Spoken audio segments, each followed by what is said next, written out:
Hey everyone, don't skip ahead in the video, don't skip this part. I have a quick little announcement to make, and that is that in December, I'm going to be putting out a video at some point, probably mid-December, that is the best of 2021 Marvel Champions, which is going to be highlighting all the different hero packs and cards, and specific, aspect cards that I think are the best in each of these categories for the entire year of 2021 based on all the releases we had this year.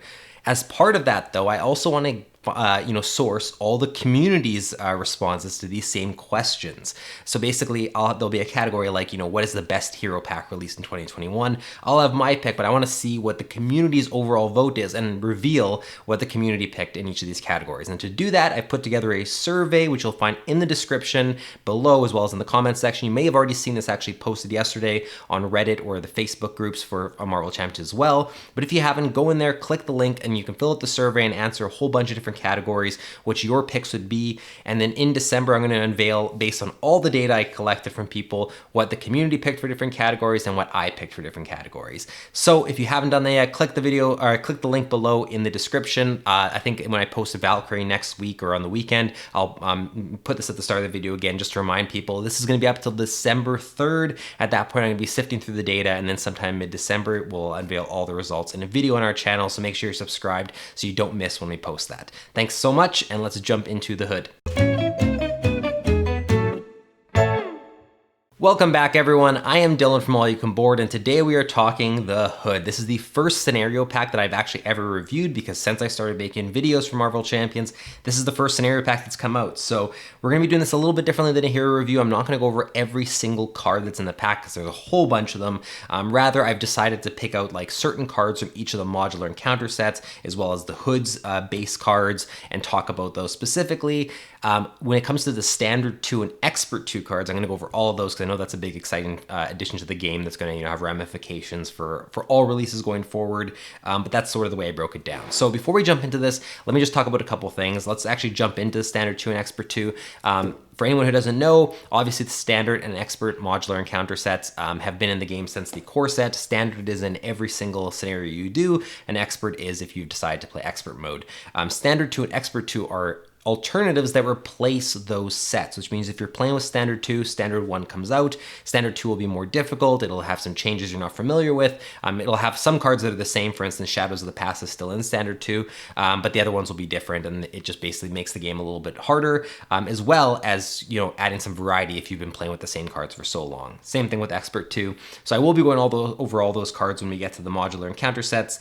Other than that, the hood's main mechanic is basically modular encounter sets. So at the start of the game, you're going to have some that are set aside that you've chosen at random, either from the ones that come in this pack or from ones that you already owned from outside this pack previously in the game. And as you play the hood, they're going to slowly get shuffled into the encounter set. The more they get shuffled in, the harder you're going to find that it becomes, and the more you're going to obviously have going on. So that's the big thing with the hood. He's gathering all these different villains and everything together slowly over time, and his special ability that gets triggered is sort of, factoring into that as well. So that being said, we're going to jump in and start with the actual villain cards themselves. And I'm going to give you my thoughts on the ones I've selected. And then at the end, I'll give you a full review of what I think of the hood. So let's start with the villain stage cards, obviously starting with stage 1. So this is the hood. He's got 1 scheme, 1 attack, and his special ability is Foul Play. I should mention his hit points are 14 per character as well. So this Foul Play special ability is really the only thing the hood has going on his card, which means that if you're not having some way to trigger the special ability, or I should say an encounter card or something isn't coming up that's triggering this Foul Play, there's not really much else going on with the hood. Now that might seem like, oh, this is going to be easy, there's not a lot going on. You'll find that this snowballs really quickly, especially as more cards get added into his deck.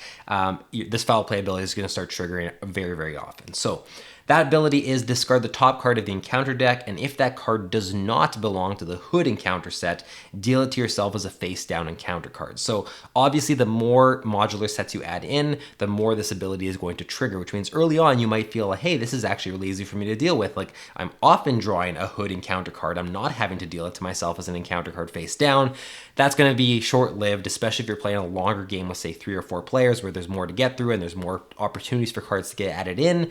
That's going to start to trigger more often. So The other thing to keep in mind is that because it's being dealt as a face down encounter card to you, you're going to have the knowledge of what that card is. So depending when the special is being triggered, you might have a chance to potentially, prepare for it or think about what you're going to do as it comes up, or that might factor into some decision making you're going to have, where whether or not you defend against something or whether or not you're going to, respond a certain way to an encounter card because you know the next one, what it is that's coming up. Things like that. It might just somewhat change your decision making process.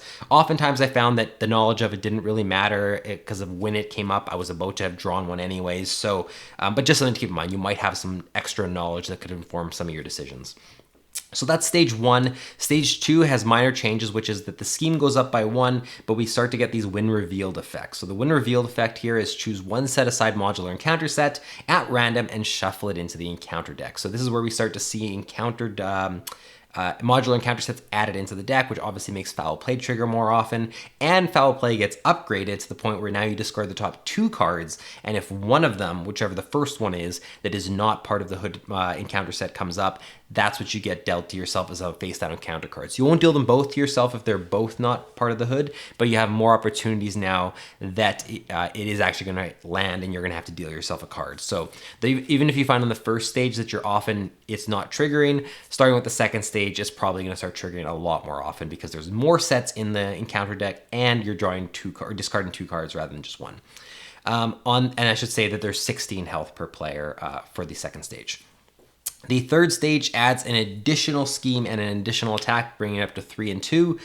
He has 18 hit points per character. He has the exact same when revealed effect, so also when this stage is revealed, you'll shuffle in another random encounter set, and the special ability stays the same, which is discard the top 2 cards of the encounter deck, and of course each card, I should say. I was thinking the second stage was each card. The second stage is deal the first card. The third stage is, of course, deal both cards to yourself if they are both not part of the hood encounter set. So, and of course, when you've made it to stage 3, you're probably going to have a lot of modular sets shuffled in at that point. And if that's the case, you're going to start dealing a ton of face down encounter cards to yourself. So playing in expert mode when you have stage 3 is, a huge step up from stage 1 of the hood. There's a pretty big difference, I would say, between the stages. So if you ease in and start doing just the normal mode, stage 1 and 2, I think when you do the expert mode, at least in my experience, I noticed that I was getting bludgeoned doing the expert mode compared to what I had experienced playing the regular mode of the hood, because I found that to be a little bit easier. So those are all the villain stage cards, and what you'll find with the hood in general is that this foul playability drives pretty much most of what's going on with the hood, at least with his base modular encounter, or his base encounter set. Most of his cards that aren't, attachments that are going to boost some of his stats are triggering foul play. If this card triggers foul play, or this will also trigger foul play. Like constantly that's going to be happening, which means the big thing with the hood is you're constantly getting dealt extra encounter cards depending on how many of these modular encounter sets you've shuffled in. So that being said, let's quickly touch on the main scheme. The first one is making connections, and of course, when revealed, each player must resolve the hood's foul play ability. So this isn't just triggered once, for instance, for the starting player. Every player in the game is resolving it. Everyone's going to potentially get an encounter card dealt to them, and on top of that, you're discarding more cards out of the encounter deck, which is going to go through it a little quickly, and that's eventually going to add acceleration tokens. So that's basically the main thing I'm talking about with these main schemes. I'm not going to go over all the numbers on them and how many thread it starts with. It's up on the screen for you to check out, but I just want to show that there's multiple ways that this foul play is going to be triggered. Likewise, on Promised Prosperity, which is the second stage, it's going to say each player must resolve, again, the hood's foul play ability. The difference here is that for each player who was not dealt at least one face down encounter card, if you got off the hook and you're like, oh, thank God, I didn't have to get any dealt to myself, you still have to place 2 threat there as an added penalty. So you don't get off scot-free like you may have on the first stage.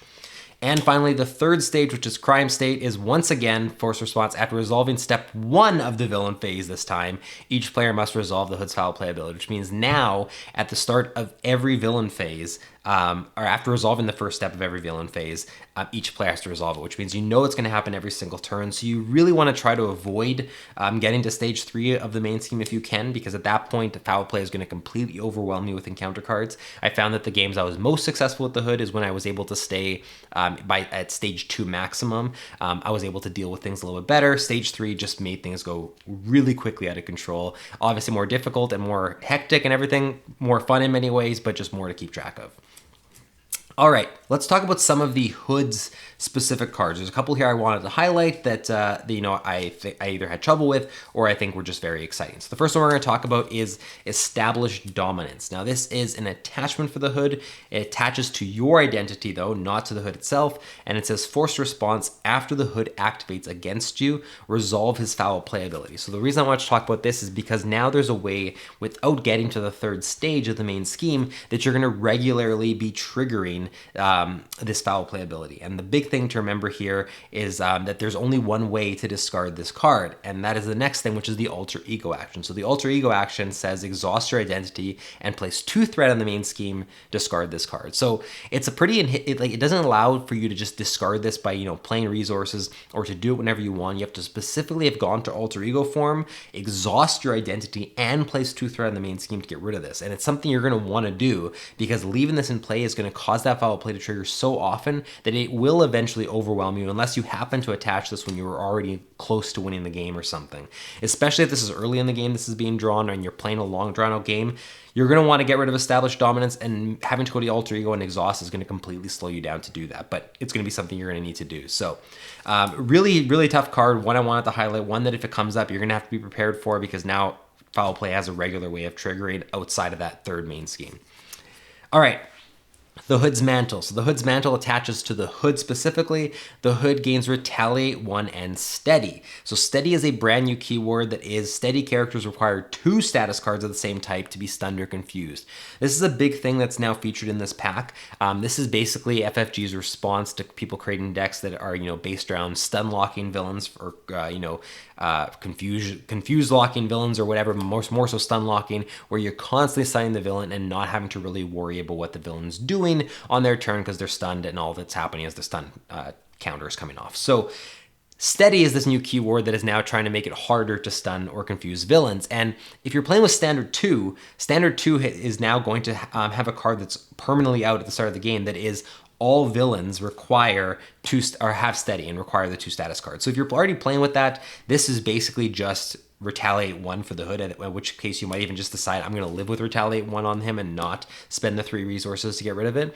However, if you're not, now you have an extra added reason to try to get rid of this, because especially if you're playing one that's a deck that specifically is built around stun locking, or you're wanting to constantly stun the villain, this Steady is going to make that a lot more difficult. So I wanted to highlight this, saying that it could be really bad for you, but it also could be not that bad if you were already playing with Standard 2, so something to keep in mind as you're jumping into this scenario.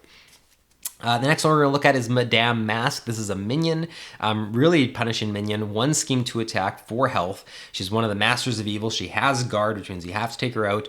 When revealed, resolve foul play. When defeated, the defeating player resolves foul play. 2 resolutions on foul play with this minion, which is why I'm highlighting it. There are, like I said, plenty of cards in this pack that are resolving foul play. This one is going to potentially resolve it twice, and you're gonna eventually have to deal with Madame Mask because she has guards. So you're gonna have to trigger it the 2 times. You can't just decide to leave her in play and start pummeling the villain. She's got to go because of guard if you want to be doing all the damage you need or that you can with your cards. So really cool card I wanted to highlight.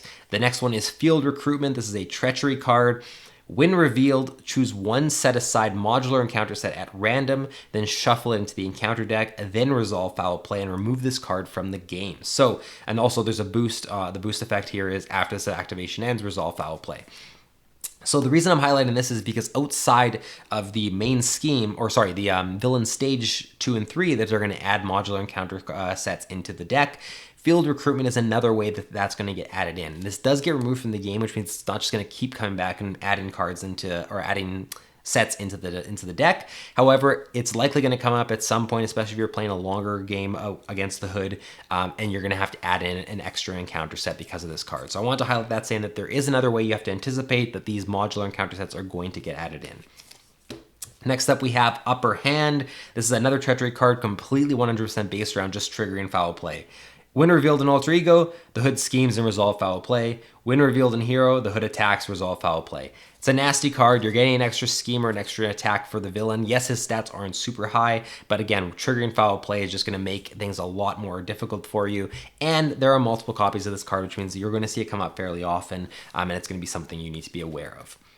Those are the ones from the hood specifically that I wanted to highlight. Again, pretty much most of his cards outside of, a couple are specifically built around triggering foul play. His entire agenda is just pack the deck full of encounter sets, trigger foul play, and have it be more likely that that's going to hit you and deal you a whole bunch of encounter cards. So you got to build your deck in a way that is anticipating having a lot of encounter cards dealt to you and having a bunch of unpredictability with the different modular encounter sets that happen to get added in that game since they are at random. Okay, let's jump into Standard 2. We're going to talk Standard 2, then we're going to talk Expert 2, and then we'll get into some of the cards I wanted to highlight from the different modular encounter sets that are in this pack, because there's a whole bunch. I think there's like 9 total. All right, so Standard 2, there's 8 new cards, or I should say 8 cards. Not all of them are new. The first one we're going to look at is Formidable Foe. This is an environment card that is permanent and comes into play as part of setup, and it's actually got 2 sides to it. So there's a Standard mode and an Expert mode. So if you're playing just with Standard mode, you're flipping it on the Standard side. If you also have included the Expert cards, you're flipping this to the Expert mode only. So the Standard mode only says the villain gains steady. So this just makes it so that now for any time you play with Standard 2 instead, which could be every scenario if that's the way you choose to do it, the villain is always going to have steady, which means the villain is always going to require 2 status cards, either for stun or confused, to be able to be stunned or confused. I love this in the game for a big reason, because it makes it so that if you had gotten really comfortable with just building decks that were built around stun lock, or you found that it was something that like you didn't enjoy just having that way of building decks, being like, well, I could just build my deck in a way that's going to be really powerful, which I know is just constantly stunning or confusing the villain.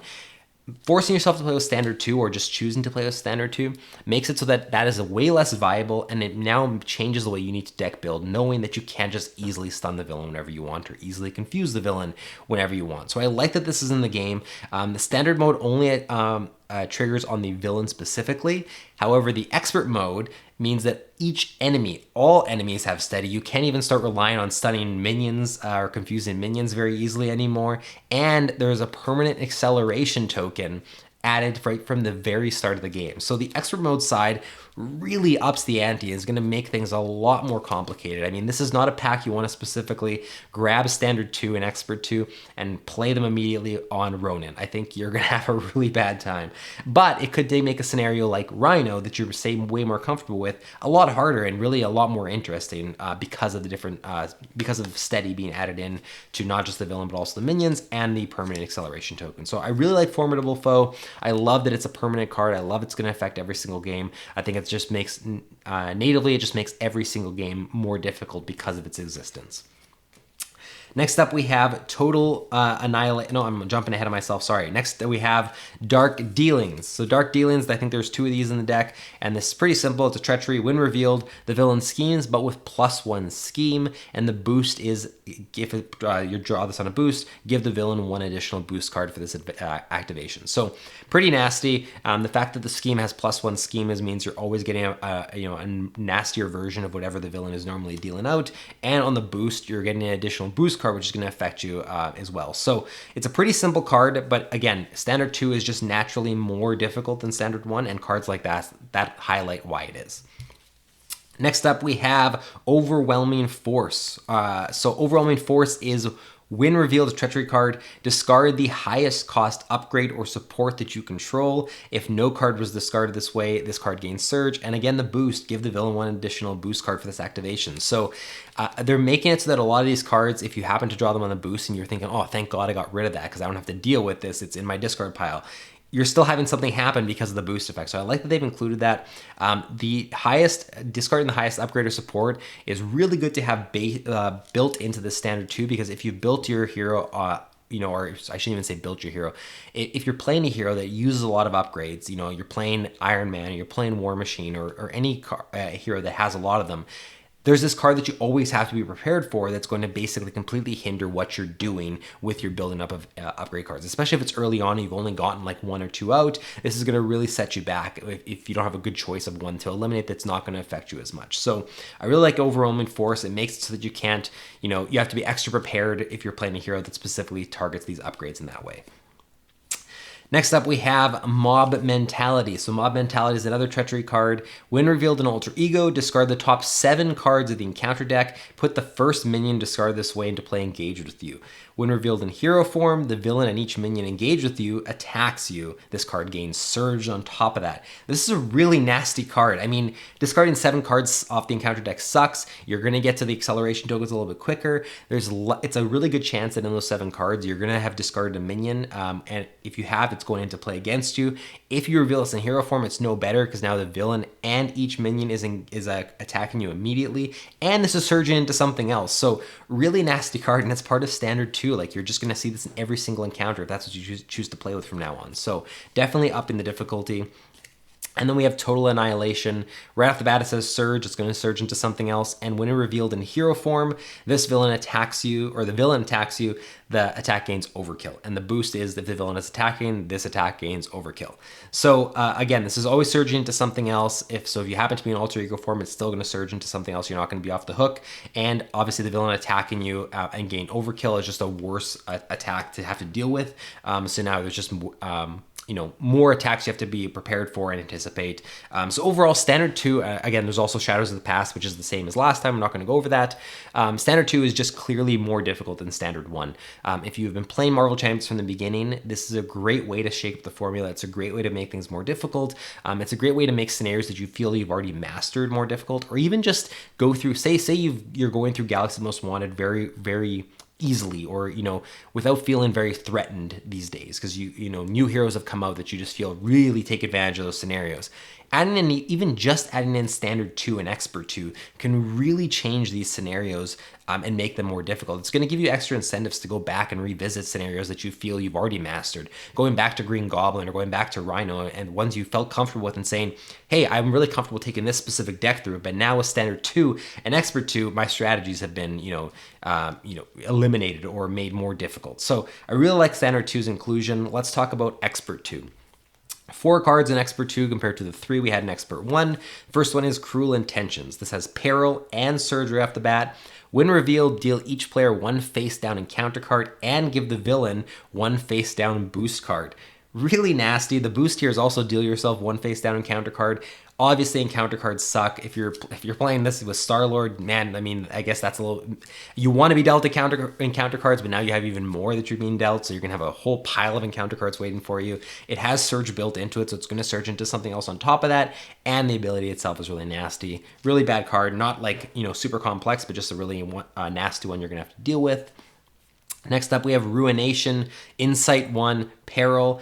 When revealed, discard cards from the top of the encounter deck until a side scheme is discarded. Reveal that card, place 2 threat on each scheme in play. The reason this one I think is nasty, and also, can we talk about the 4 boost icons in the bottom? That's horrible. 4 boost icons is just going to be so deadly if this is the one that happens to come out in an attack that you're hoping to survive. A 2 attack now becomes a 6 attack, just nasty. The when revealed effect here, sometimes it can take a lot of cards being discarded to get to a side scheme, depending on the scenario you're playing against.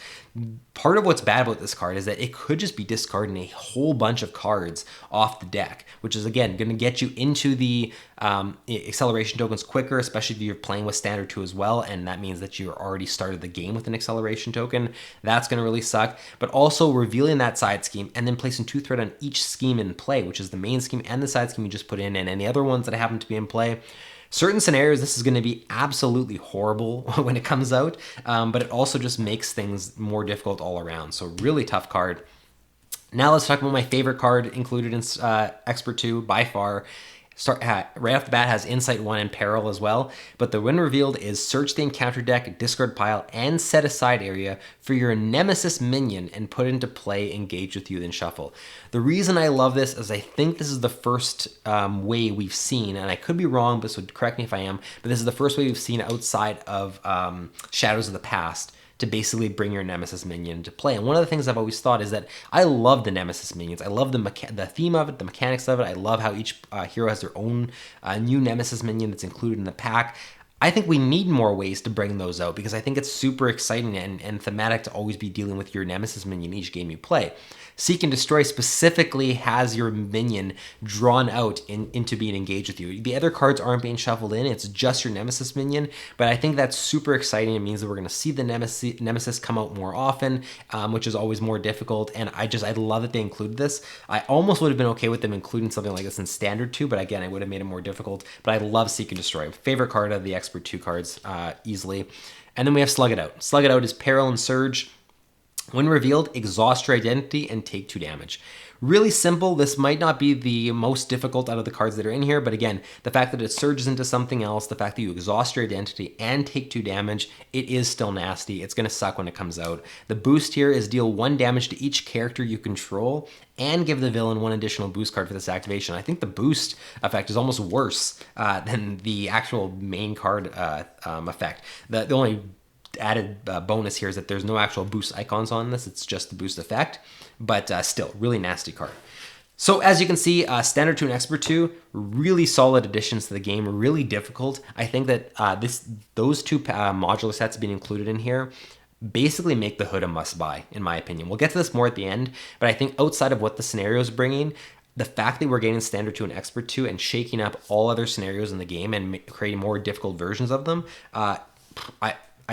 part of me almost wishes there was a way for people to get their hands on those packs without having to buy an entire scenario pack. That being said, it's just an added bonus that you get a whole bunch of modular encounter sets and a new scenario to go through to get to Standard 2 and Expert 2. But those are sets that I think you're absolutely going to want in your collection if you're a Marvel Champions veteran or you've played a bunch, because it's really just going to shake things up for you.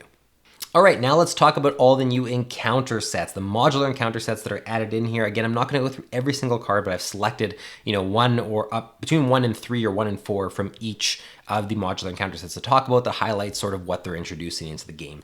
So the first one we're going to talk about is the Wrecking Crew. This has 7 cards added into it, and it's basically all built around the members of the Wrecking Crew that you already are familiar with from, actually, I don't know if I think it's the exact same ones, but I could be wrong, but basically the ones that you're familiar with from the actual scenario pack that came out for the Wrecking Crew.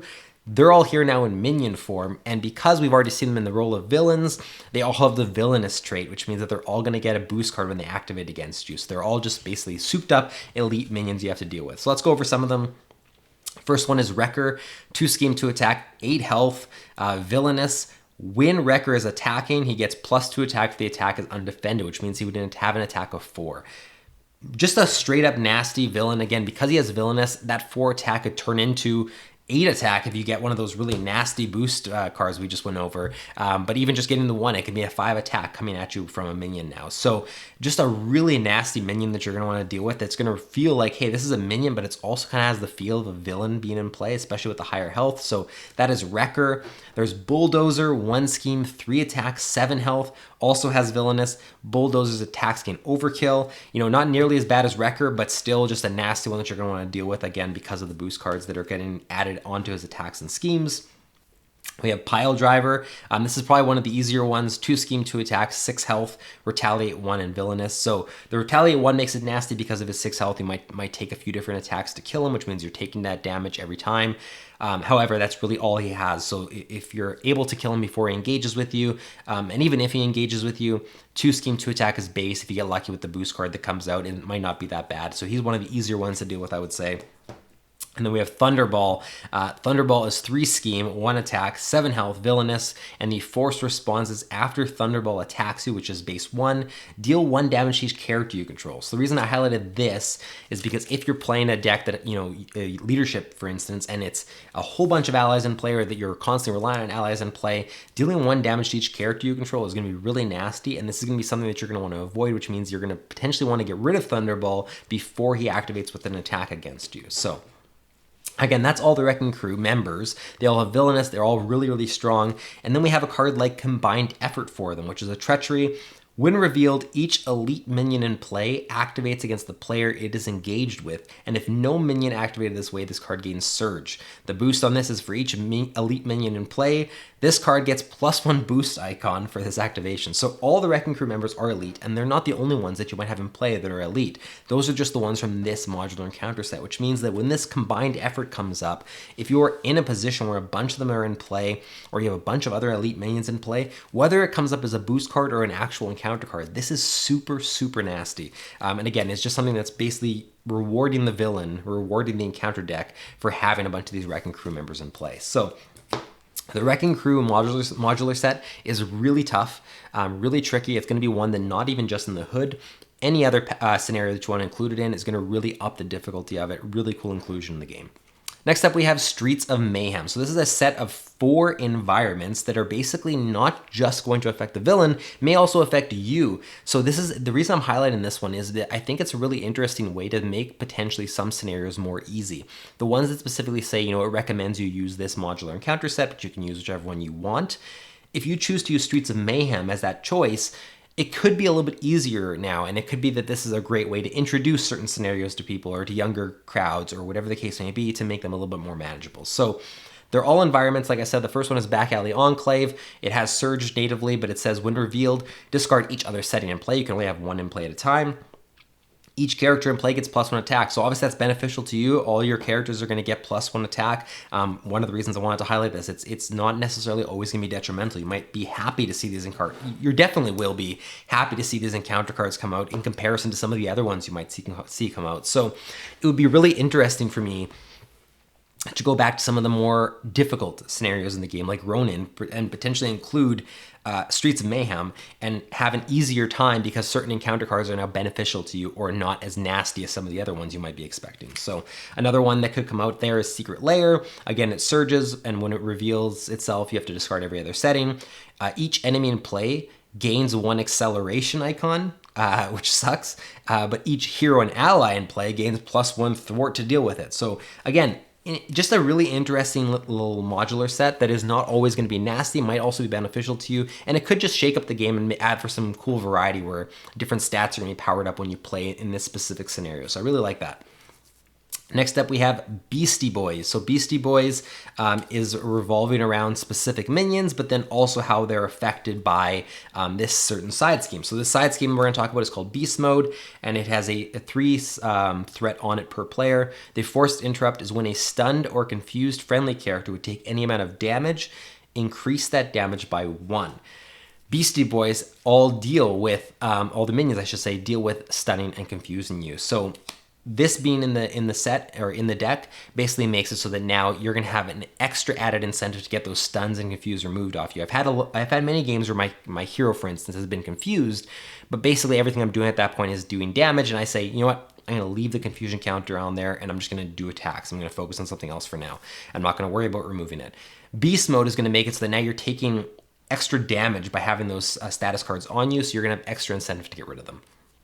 Very, very cool side scheme. The first minion we're going to talk about in Beastie Boys is Griffin. 1 scheme, 3 attacks, 7 health. He is a brute, masters of evil traits. He has quick strike. Forced response on the attack is after Griffin attacks and damages a character, you're going to stun that character. Awful ability, like awful in a good way, just really hard. Obviously also going to get affected by the Beast Mode side scheme, but even just being stunned in general really sucks. When defeated, if there is a stunned friendly character in play, you're going to shuffle Griffin back into the encounter deck, which means that now you're incentivized to make sure all the stuns are removed in play that may have come into play from Griffin or other cards before you defeat him. I really like the thematics and the way that this all works together in this encounter, or in this modular encounter set with Beastie Boys. Working around stuns and confuses is really, really good. Obviously stuns and confusion status cards on you really suck, but this just makes them even worse, which is going to just make things a lot more difficult if a scenario is already dealing a lot of them out to you. Next up, we have Mandrill, 2 scheme, 2 attack, 6 health. He's part of Crossfire's crew.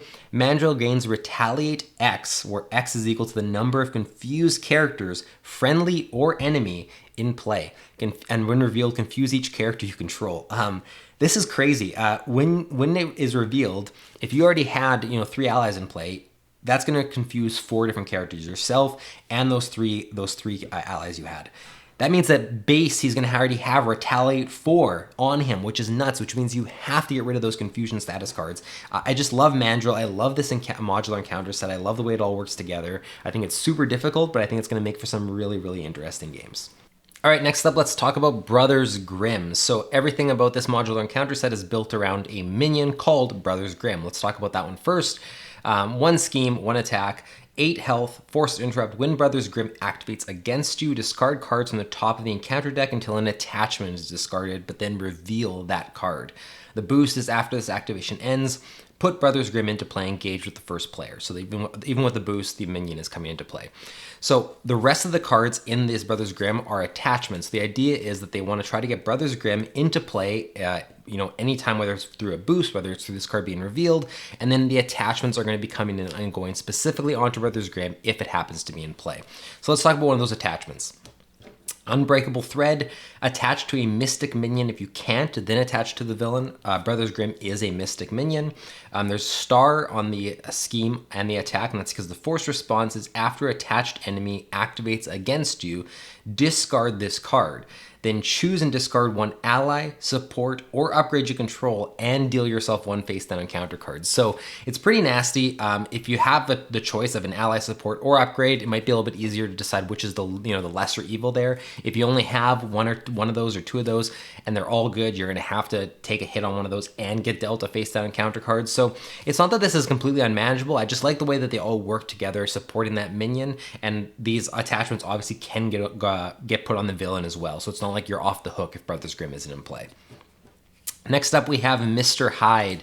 This is a cool modular encounter set. There's 4 cards, and they're all built around Calvin Zabo, who also is Mr. Hyde. So we're going to talk about those 2 minions specifically. So Calvin Zabo has 3 scheme, 1 attack, 4 health. When revealed, if Mr. Hyde is in play, discard this card. Mr. Hyde attacks you with +2 attack. That attack gains overkill, and that's because they are the same person, essentially, is what I'm understanding from the comics. I am not familiar with this character, but that's basically what I'm getting from this modular encounter set. He can't enter play because Mr. Hyde's already in play. So because of that, you're not off the hook, though. Instead, Mr. Hyde attacks you with +2 attack, and that attack gains overkill, which is really nasty. I like how they've integrated that together.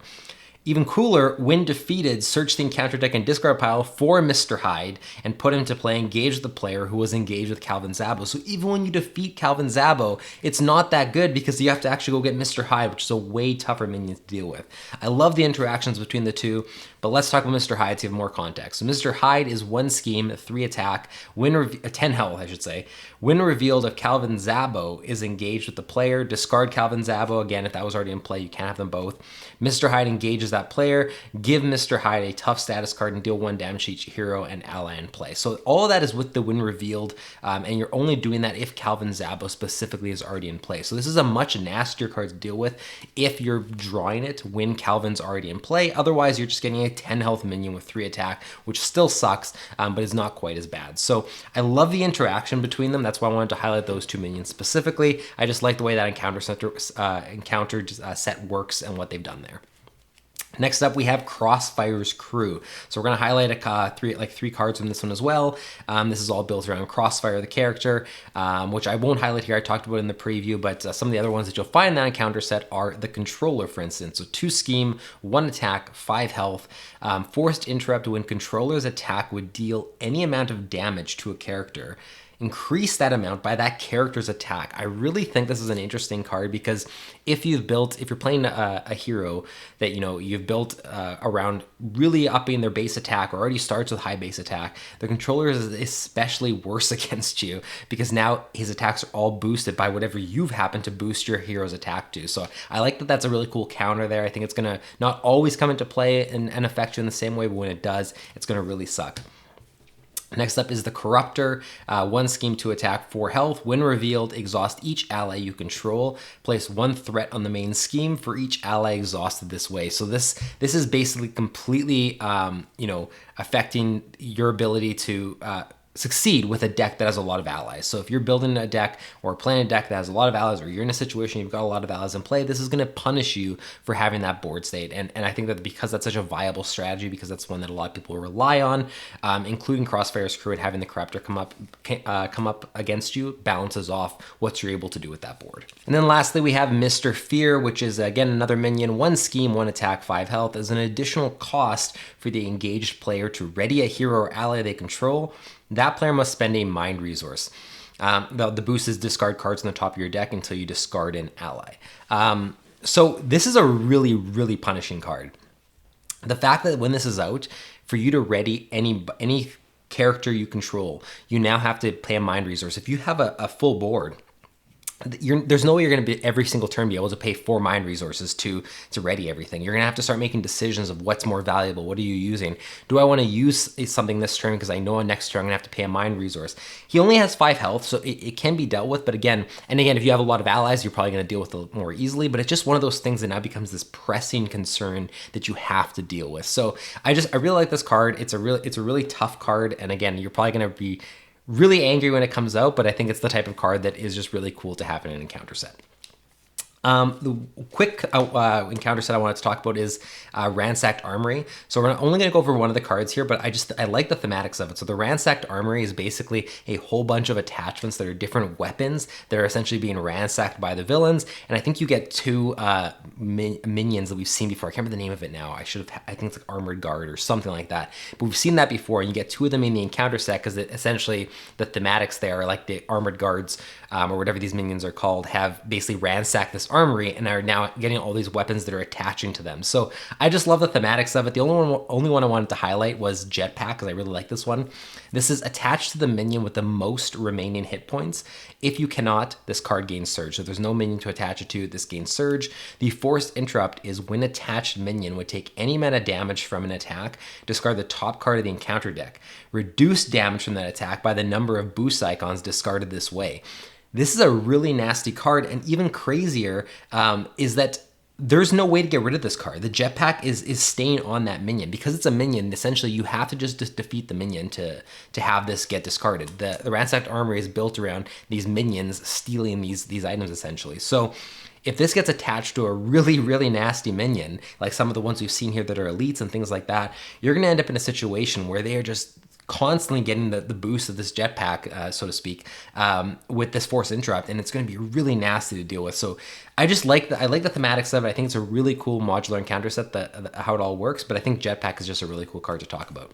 And the last one we're going to talk about is Sinister Syndicate. We're going to talk about a few cards in this one. I think I've highlighted 3 here. The first one we're going to talk about is Shocker. So this is a minion, 1 scheme to attack, 5 health, Masters of Evil, criminal. Force response after Shocker is attacked, stun the attacking character. I love talking about it. I'm going to hate having to deal with it. But I love the idea that every time you attack Shocker, you're being stunned. It makes sense thematically, but it's also really tough to deal with, especially if it's going to take multiple hits and multiple characters to deal with Shocker. So it's a really punishing card to have to deal with. And the boost on it is also stun the character you control with the highest attack value. So you're not even getting off the hook with the boost either. Next up we have Speed Demon. So Speed Demon is another minion, 1 scheme to attack, only 3 health, really easy to deal with, but the Forced Interrupt is when a character attacks Speed Demon attacks that character, resolve Speed Demon's attack first. So I think this is really cool because he has such low health. You're likely going to defeat Speed Demon with a single attack, there's going to be multiple ways for you to defeat it with a single card, single attack, whatever the case may be. So they've factored that in with the fact that anytime you attack Speed Demon, he's getting an attack on you first because of how fast he is. Thematically, it makes sense. It's a really cool card included. I don't think I've seen a card like this before. And the boost is discard the lowest support card you control, lowest cost support card you control, which means that it's going to affect the board you've built out as well if you pull it on boost as well. So a really cool card. I really like Speed Demon a lot. And then we have Sinister Onslaught. So Sinister Onslaught is a treachery. When revealed in Alter Ego, each criminal enemy in play schemes. If no enemy scheme this way, gain Surge. When revealed in Hero, each criminal enemy in play attacks you. So all the members of the Sinister Syndicate are criminals, which means the more of them that are in play, the more this is going to trigger. Again, this is just a support card to sort of round out that encounter set.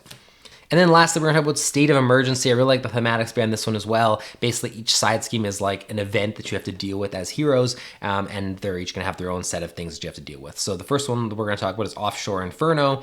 Side scheme, when revealed, discard the lowest cost card you control in play, which can really suck. It has an acceleration counter on it, and it's gonna have 3 threat per player, and you're gonna have to obviously deal with that.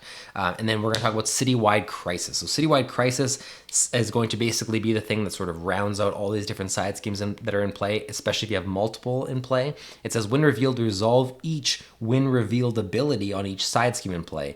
If no when revealed ability is resolved this way, plays 2 threat on each scheme, so you're not getting off the hook. That's actually a really bad plan B, so to speak. Placing 2 threat on each scheme really sucks.